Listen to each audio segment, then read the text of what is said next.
आशुतोष शशांक शेखर चंद्रमौळि चिदंबरा कोटि कोटि प्रणाम शंभु कोटि नमन दिगंबरा निर्विकार ओंकार अविनाशी तुमि देवादिदेव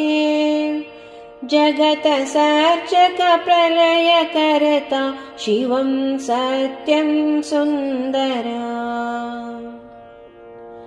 निरंकार स्वरूप कालेश्वर महायोगीश्वरा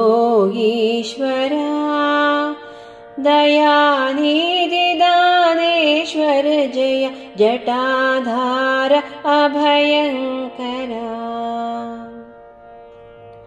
शूलपाणि त्रिशूलधारी औगडि बाघंबरी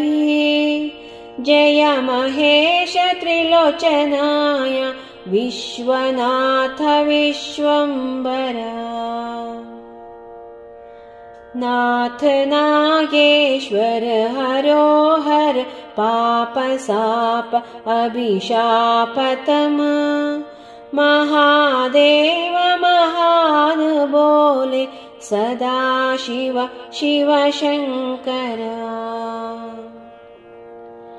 जगतपति अनुरक्ति भक्ति सदैव तेरे चरण हो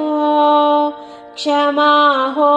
अपराध सब जय जयति जगदीश्वरा जन्म जीवन जगत का संताप ताप मिटे सभी ओम नमः शिवाय मन जपत रहे पंचाक्षरा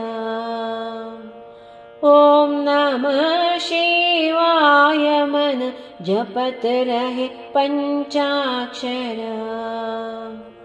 ओम नमः शिवाय मन जपत रहे पंचाक्षरा।